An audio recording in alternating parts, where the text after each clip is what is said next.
अरे बच्चों, हम लोग फोर्स एंड प्रेशर पढ़ रहे थे, जिसमें इफेक्ट्स ऑफ फोर्स के बारे में पढ़े थे। आज हम लोग देखते हैं उसमें काइंड्स ऑफ फोर्स के बारे में। काइंड्स ऑफ फोर्स के बारे में इसमें सबसे पहला हम फोर्स देखते रिजल्टेंट फोर्स। रिजल्टेंट फोर्स इसको हम डिफाइन करते तो बोलते व्हेन टू और more forces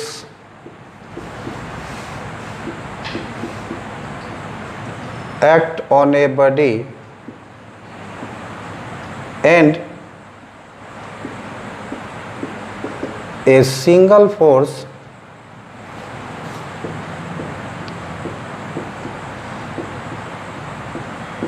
produces the same effect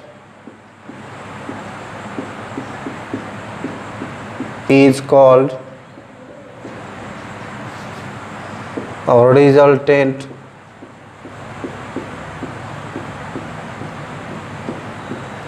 force.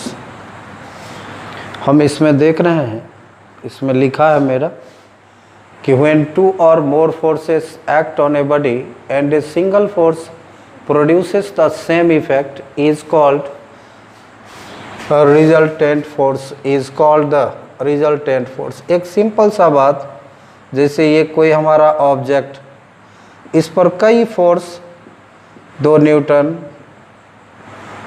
5 Newton,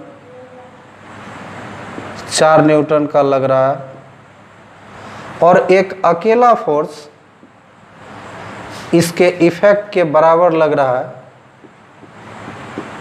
तो ये जो हमारा अकेला वाला फोर्स है जो इस सब के बराबर में इफेक्ट प्रोड्यूस करता है, इस फोर्स को हम लोग रिजल्टेंट फोर्स बोलते हैं। इसको हम लोग रिजल्टेंट फोर्स बोलते हैं। तो इसके डेफिनेशन में यही लिखा हुआ है कि जब एक ही ऑब्जेक्ट पर एक से ज़्यादा फोर्स काम कर रहा हो और एक सिंगल फोर्स हो जो इतना ही इफेक्ट प्रोड्यूस कर सके, तो इस फोर्स को रिजल्टेंट फोर्स बोलते हैं। एक सिंपल सा एग्जाम्पल ये है हमारा, या आप कह सकते हो कि 3 तरह का फोर्स इस पर लग रहा है, इतना न्यूटन, इतना न्यूटन, इतना न्यूटन, जो इस बॉडी को डिस्प्लेस करना चाहता है, लेकिन एक अकेला फोर्स है जो इस बॉडी को डिस्प्लेस नहीं होने देता है। तो ये जो सिंगल फोर्स है वह इन तीनों फोर्सेस का रिजल्टेंट फोर्स कहलाएगा। दूसरा हम लोग देखते, इसको हम बोलते बैलेंस्ड फोर्स।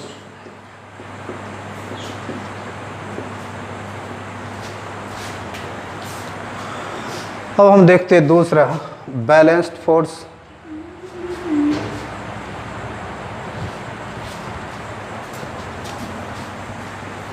व्हेन टू और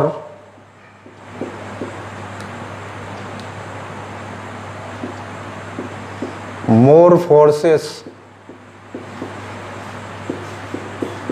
act on an object and the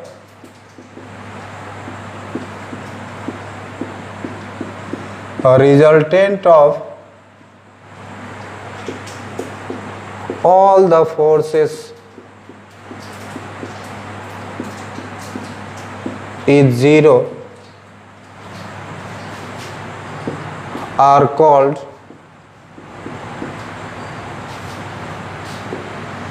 balanced force।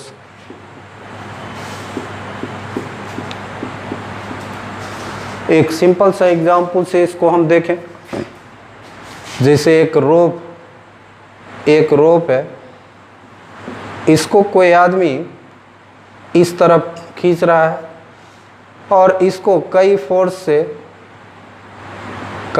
से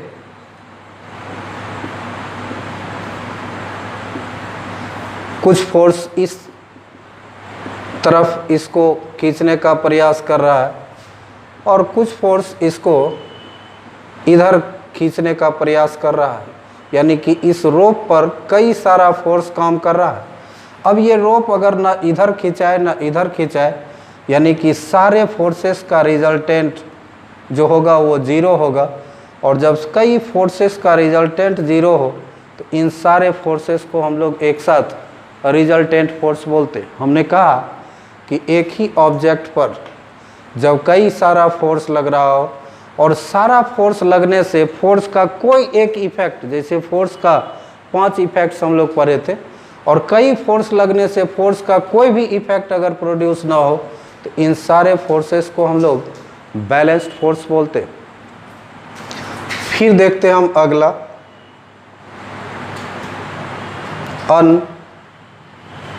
unbalanced force.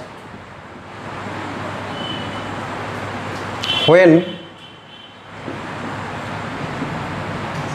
two or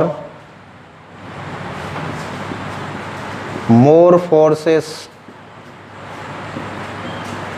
act on a body and the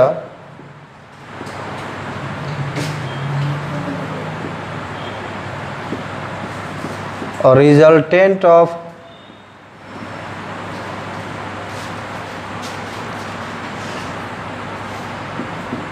all the forces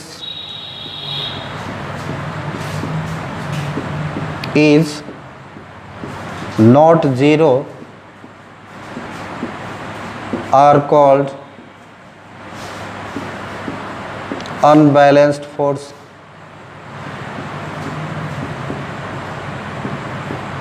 इसको हम ऊपर वाला ही एग्जाम्पल से समझ सकते हैं। जैसे इस रोप पर कुछ फोर्स इधर लग रहा है, कुछ फोर्स इधर लग रहा है, और ये रोप या तो इधर या इधर खींचा जाए, यानी कि इस रोप के में फोर्स का कोई भी इफेक्ट अगर प्रोड्यूस हो जाए तो जब ये सारा फोर्स हमारा एक्ट करेगा, उन फोर्सेस को हम अनबैलेंस्ड फोर्स बोलते हैं। तो when two or more forces act on a body and the resultant of all the forces is not zero are called unbalanced force। इसका कई पैरामीटर्स है इसके पहचान का, जिन पैरामीटर्स को हम पढ़ेंगे भविष्य के क्लासेस में, अभी हम नहीं पढ़ सकते, आप जूनियर विंग में हैं। लेकिन आप सिंपल सी बात, जैसे हम कह सकते हैं कि कई फोर्स है और किसी रेस्ट वाले बॉडी को अगर मूव करा दे तो उस फोर्स को हम अनबैलेंस्ड फोर्स बोलेंगे। या कई फोर्स है, कोई बॉडी रेस्ट में है, उसको अगर मूव ना करा पाया तो उसको बैलेंस्ड फोर्स बोलेंगे। तो ये हमारा है काइंड्स ऑफ फोर्स में resultant force, balanced force, unbalanced force. अब हम कुछ ऐसा फोर्स देख रहे हैं जो हमारे दैनिक जीवन में भी बहुत उपयोग का फोर्स है।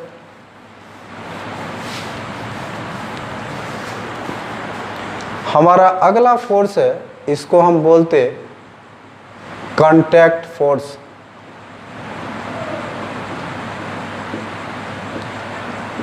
कांटेक्ट फोर्स, कांटेक्ट वर्ड से ही समझ में आता कि कांटेक्ट फोर्स क्या होता, कि जब कोई फोर्स लगने के लिए फिजिकल कांटेक्ट की ज़रूरत हो तो उस फोर्स को हम लोग कांटेक्ट फोर्स के नाम से जानते हैं। इसको हम डिफाइन करते हैं तो बोलते हैं whenever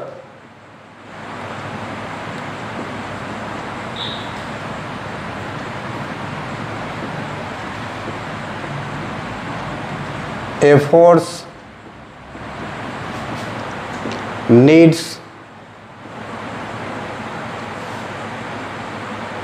a direct contact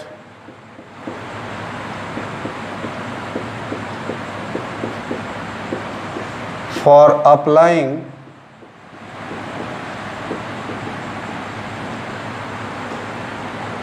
on an object is called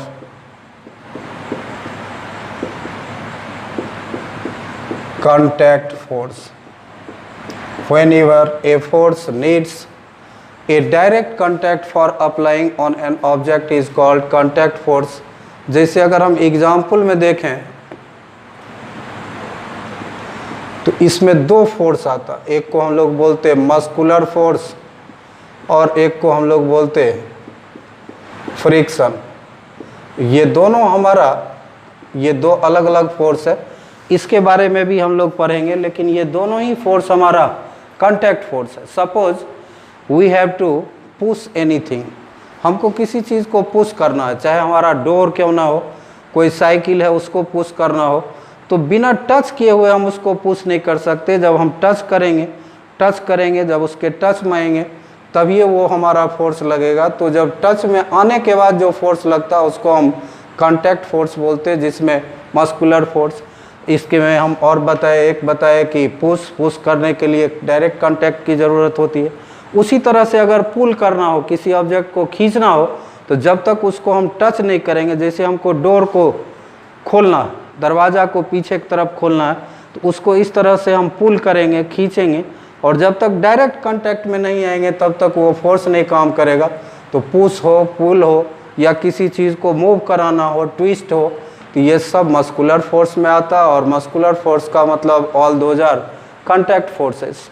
इसी तरह से फ्रिक्शनल फोर्स, फ्रिक्शन जब एक बॉडी दूसरे बॉडी के जब तक कांटेक्ट में नहीं आएगा तब तक फ्रिक्शनल फोर्स नहीं काम करेगा। यानी कि वह फोर्स जो लगने के लिए डायरेक्ट कांटेक्ट की जिसमें ज़रूरत हो, उस फोर्स को हम लोग कांटेक्ट फोर्स के नाम से जानते। इसमें दो चीज़ आता, मस्कुलर फोर्स और फ्रिक्शन। इस दोनों को हम लोग अलग अलग पढ़ेंगे, ये हमारा दो टॉपिक होगा। फिर मस्कुलर फोर्स में तीन बातें हमने बताया, push, pull and lift, twist.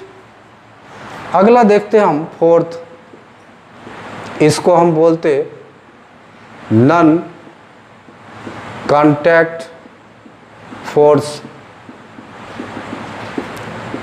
A force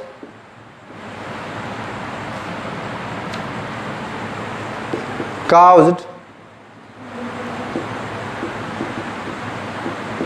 without there being direct contact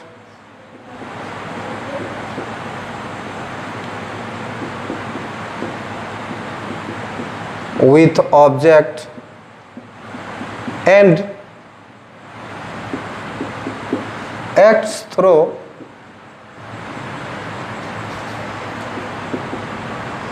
the interparticle space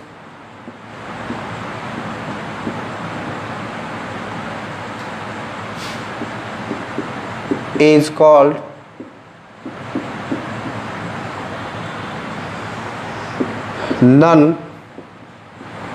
non-contact force।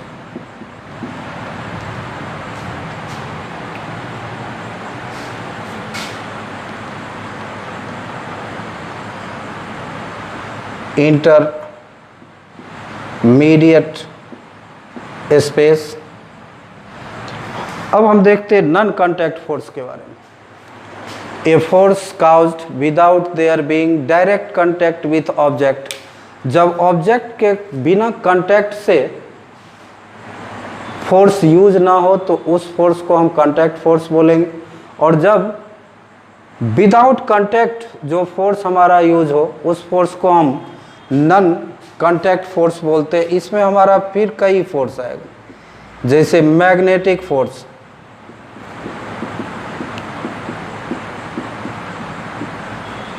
Gravitational force,